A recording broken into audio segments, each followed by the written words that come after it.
네, 안녕하세요. 마경환입니다. 오늘은 저께 발표되어 있던 소비자 물가가 크게 하락을 하면서 이제 크게 하락했다고 얘기할지 모르겠는데 아무튼 하락하면서 채권금리가 많이 내리고 또 반면에 이제 주식도 많이 올랐죠. 그래서 시장금리가 많이 내렸다는 거는 또 채권 가격이 많이 올랐다는 얘기인데 자, 그럼 앞으로 어저께 좀 물가가 좀 이제 봉수 내리는 모양을 보였는데 앞으로 내년에는 좀 어떻게 흘러갈지를 좀 말씀을 좀 드리고자 합니다. 자, 보죠. 일단은 시작을 어저께 발표된 물가를 간단히 한번 보면서 리뷰하면서 시작하도록 하겠습니다. 지금 보신 슬라이드는요, 요거는 헤드라인 CPI라고 해서 미국의 명목 물가 추이고요. 어제 발표됐던 게 3.2까지 떨어졌죠? 보시면 이렇게 쭉 떨어지고 있어요. 최근에 물가가 반등했다가 살짝 반등했다 다시 꺾여 내려갔죠. 물론 최근에 이렇게 명목 물가가 좀 반등했다 내려간 건 반등을 한 이유는 뭐냐면은 에너지 가격이 일단 오르면서 이렇게 올랐던 게 다시 또 제자리를 찾아가면서 내려온 거고요. 그리고 에너지 물가와 관련이 없고, 그러니까 변동성이 높은 에너지나 식음료를 제외한 핵심 물가가 코어 CPI라고 얘기하고, 저는 핵심 물가라고 얘기하는데, 이제 신문지상에서는 근원 물가라고 합니다. 근원 물가는 4.0. 근원 물가는 보시면은 아직 절대 폭은 이게 명목 물가가 높지만은 보시면 쭉 계속 떨어지고 있죠. 계속 떨어지고 있습니다. 그래서 실제로 정책 당국에서 중요하게 생각하는 거는 이 명목 물가가 아니라 이 핵심 물가가 3% 안쪽으로, 3% 안쪽이라 하면 3% 아래로 얘기하는 겁니다. 예를 들면 2.8, 2.9 이렇게 되겠죠? 3% 안쪽으로 들어와야만이, 3% 아래로 가야만이 사실은 정책 당국에서 이제 어떤 물가 걱정을 하지 않는 수준이죠. 그래서 어쨌건 간에 이 타깃이 2%인데 이 점진적으로 가까이 가는 것 같습니다. 자, 그럼 지금부터 한번 세부적으로 자세히 좀 보도록 할게요. 지금 보시면은요, 위의 차트는 여기 물가 항목에 대해서 지난 한 6개월 동안에 전년 동월 대비해서 어떻게 흘러갔는지를 보여드린 자료입니다. 보시면은 지난달에 명목 물가가 10월달 발표된 명목 물가가 3.23이었고요. 그리고 여기가 핵심 물가가 4.03이었죠. 그래서 이게 전년 동월 대비 이렇게 갖는 거고 지금 자세히 보시면은 이렇게 물가가 계속 좀 숫자가 좀 줄어들고 있는 거죠. 그죠? 그런데 지금 보시면 요번에 세부적 항목으로 봤을 때, 물가가 많이 내려가게 된 요인 중에 하나가 에너지 가격이 이렇게 한 4.5% 떨어지면서 떨어졌다는 걸 확인할 수가 있고요.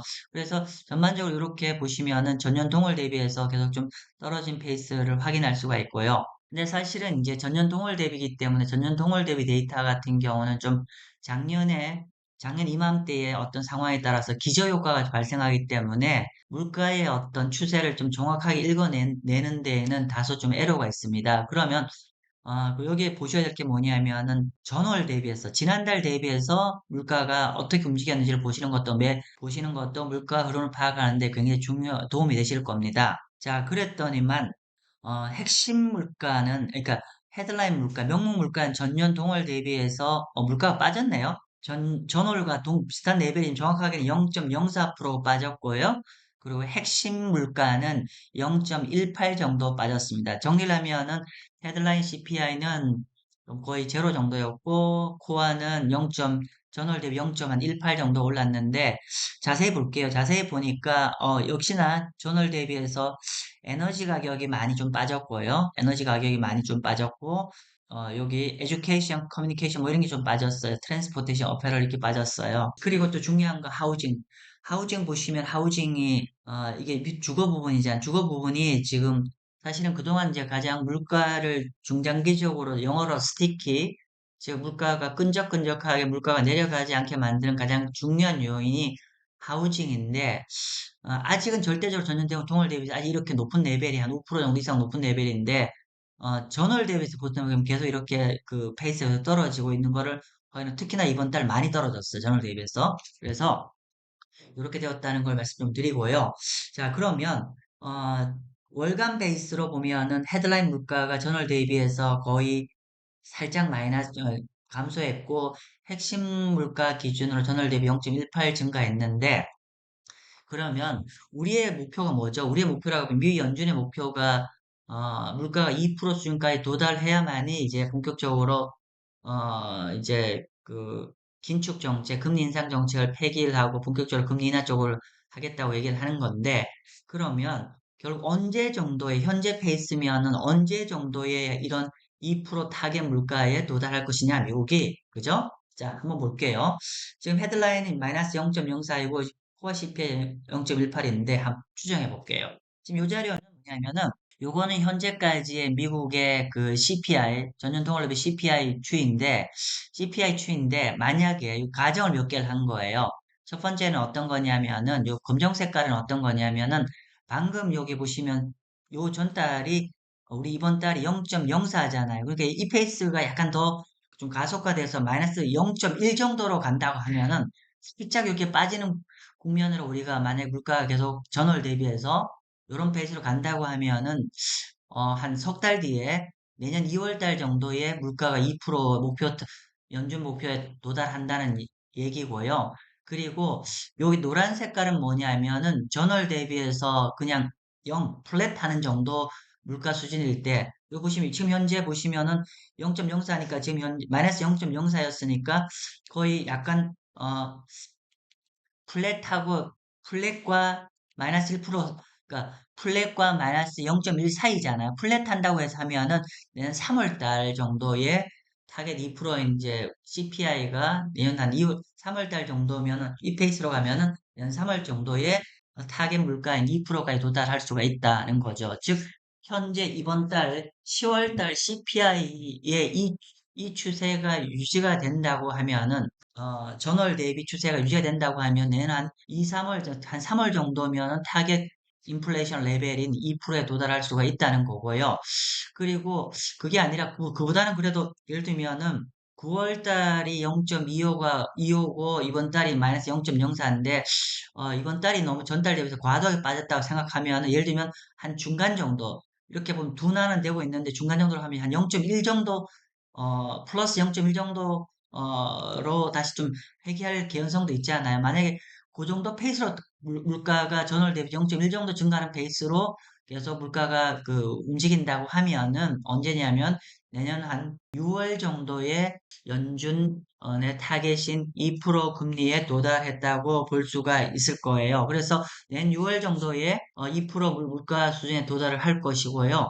그러면은 정리를 하면은 이번 10월 달에 나온 물가 수준의 전월 대비 물가 동향을 본다고 하면은 금년 요 페이스가 그대로 유지된다고 하면은 내년 2월이나 3월 정도에 연준의 타겟 물가인 2%에 도달한다고 볼 수가 있을 것이고, 근데 이번 10월 달은 너무 좀, 급격하게 좀 너무 많이 내렸다고 보시는 분 입장에서는 전월 대비해서 한 0.1 정도는 그래도 늘면서 물가가 내려가지 않겠냐고 보면은 내년 한 6월 정도입니다. 그래서 현재 물가로 봐서는 내년 한 2분기 정도면은 연준의 목표 물가 2% 정도에 도달할 개연성이 있지 않을까 싶습니다. 물론 여기서의 전제는 다른 여러 가지 것들이 어떤 변수가 동일하는 가정이 깔려 있겠죠. 근데 어쨌건 간에 제가 여기까지 본 거는 뭐냐면은 이번 달에 나온 물가의 이 페이스로 봤을 때 언제 정도의 연준의 목표 물가 2%에 도달할 것이냐를 점검한 데이터입니다. 어쨌든 간에 한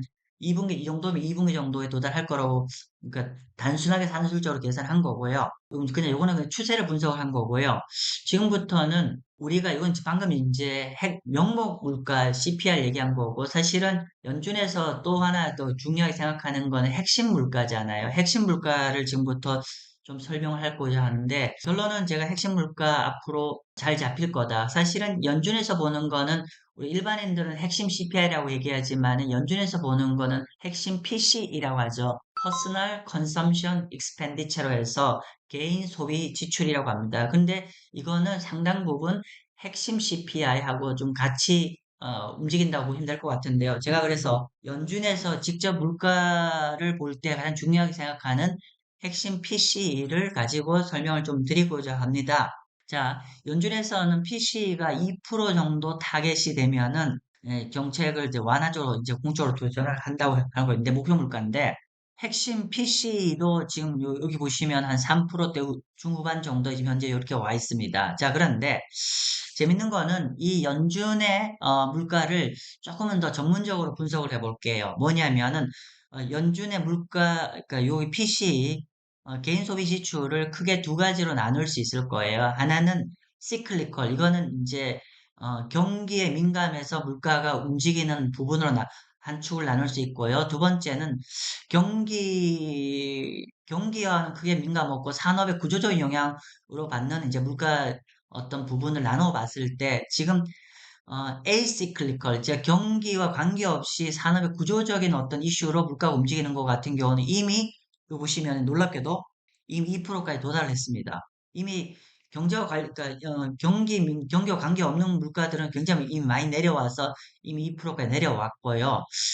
반면에 이제 cyclical, 경기 민감한 부분들은 경기 상황 연동되어 있는 물가 데이터들은 8까지 갔다가 지금 쭉 내려오고 있는데 아직 한 6% 중후반대죠. 그래서 상대적으로 이 두 가지를 합쳐서 이게 이제 현재 미국의 PC가 3% 후반까지 온 거거든요. 여기서 포인트는 뭐냐면은 우리가 지금 현재 경기 민감한 부분이 아직 크게 안 내려왔음에도 불구하고 경기 민감과 관계없는 구조적인 부분들의 산업 지표들의 물가 지표는 이미 2%까지 내려왔더라.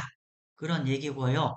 그리고 결국은 요 물가, 여기 전체 여기 경기 민감과 비경기 민감 합쳐서 여기가 2%까지 내려와야 되는데 언제쯤 여기가 2%까지 내려오겠냐는 건데 저희는 물가를 아까 말씀드린 대로 방금 말씀드린 대로 일단 여기 비경기 민감 산 구조적인 것도 이미 2% 왔기 때문에 요 부분 경기 민감 부분만 내려와 주면은 2%까지 달성이 가능할 것 같은데 이거를 저희는 내년 한 중반 정도면 물가가 한 2% 수준까지 도달할 거로 전망합니다. 여기서 말하는 핵심 PC입니다. 좀 전에 말씀드린 거는 맨 앞쪽에 서두에 말씀드린 거는 미국의 일반 CPI 기준으로 현재 페이스가 유지되면 빠르면 한 2분기 정도에는 2% 도달하려고 했는데, 한번 말씀드렸는데, 지금 제가 말씀드린 거는 뭐냐면은, 미 연준에서 가장 공식적인 물가의 바로메타를 보고 있는 PC, 이 Personal Consumption Expenditure가, 또 내년 한 중반 정도 되면 한 2%까지 물가가, 하락할 것 같다라고, 봅니다. 그렇게 보는 논거는 크게 두 가지입니다. 하나는 노동시장, 지금 현재 물가의 가장 큰 변수가 이제 임금인데 임금도 결국은 노동시장이 제가 지난주에도 분석해드렸지만 노동시장이 좀 둔화가 되는 모습이죠. 그래서 이 부분 때문에 노동시장의 임금도 일정 부분 둔화될 것 같고 두 번째 제 논거는 어떤 거냐면은 지금 보면은 그 우리가 핵심 물가들 같은 경우에 가장 이제 물가가 안 내려가고 있는 가장 중요한 게 뭐냐면 쉘터 주거 부분이 안 내려가고 있는데 결국 주거 부분도 내년 한 중반 정도면 아주 큰 폭으로 내려갈 거라는 어떤 논거를 말씀드리려고 합니다. 한번 자세히 볼게요. 먼저 첫 번째는 현재 임금이 여전히 높게 있는데 임금이 둔화가 될 거다라고 보는 건데요. 그렇게 보는 논거는 뭐냐면은 저희가 실제로 미국의 실업률, 그러니까 미국의 그 잡 베이컨시라고 해서 일자리가 이게 그 뭐라 하나 사람 못 구하는 비율이 계속 좀 줄어들고 있는데 이렇게 줄어들면은 통상적으로 잡 베이컨시가 이렇게 꺾이기 시작하면은 보통 한 8개월이나 10개월 정도 뒤부터 실업률이 굉장히 크게 올라갑니다. 그래서 이제 자페이컨시가 실업률의 한 8에서 10개월의 선행 지표 역할을 하는데, 그렇게 계산을 해보니까 내년 한 중반 정도 되면은 실제로 실업률이 한 4.5까지 올라갈 것 같아요. 그리고, 그러니까 이렇게 4.5까지 올라갈 것 같고, 이렇게 되면은 실업률이 올라가게 되면은, 실업률이 올라가면 당연히 이제 급여가 임금이 꺾이게 되겠죠. 그리고 요거는 이제 방금 이제 잡 베이컨시, 그러니까 사람 못 구하는 비율로 제가 이제 계산한 거고 4.5 정도 계산한 거고 그리고 제가 요 직전에 요번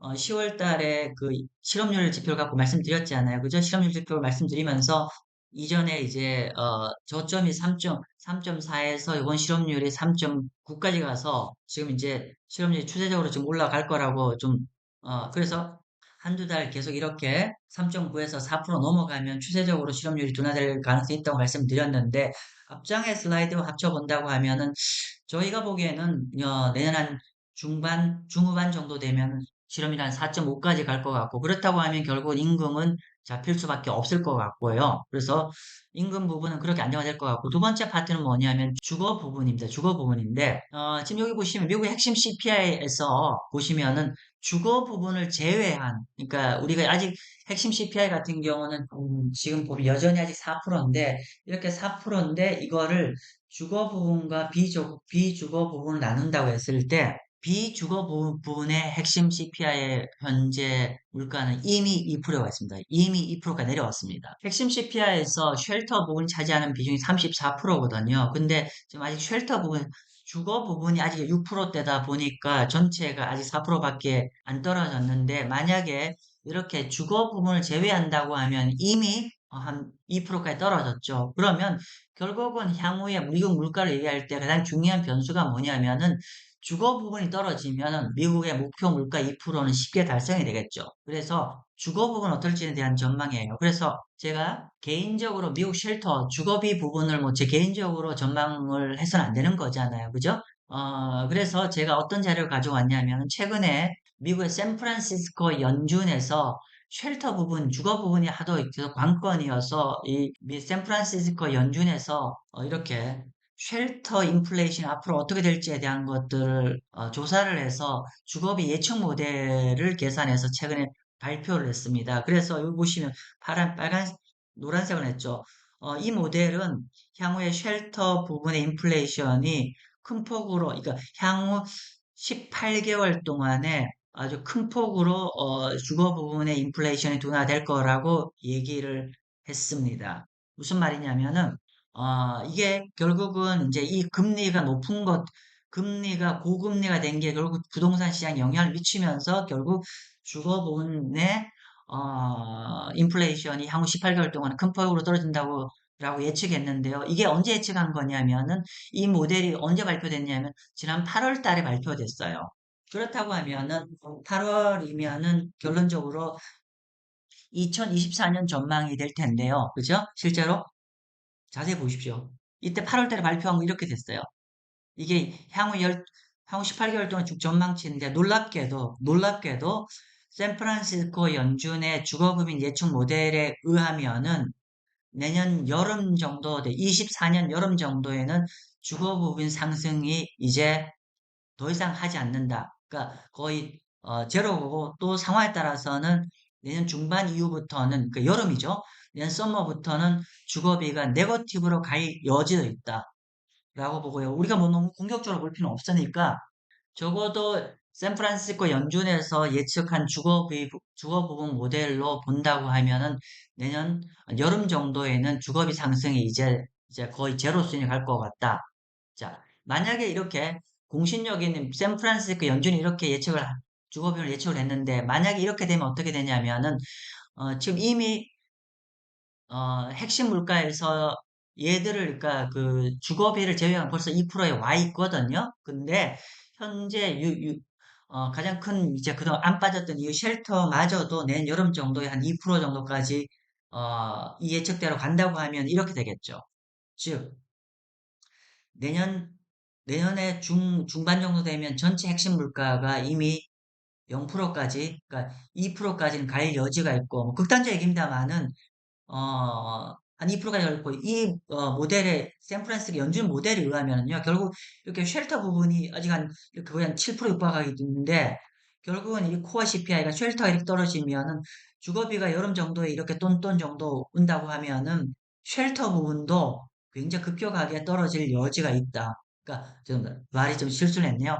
쉘터 부분이 이렇게 내년 여름 정도에 거의 제로까지 간다고 하면은 쉘터를 굉장히 많이 함유하고 있는 핵심 물가도 내년 하반기 정도는 굉장히 물가가 낮은 레벨 2% 아래로 내려갈 여지도 있다고 보는 것 같습니다.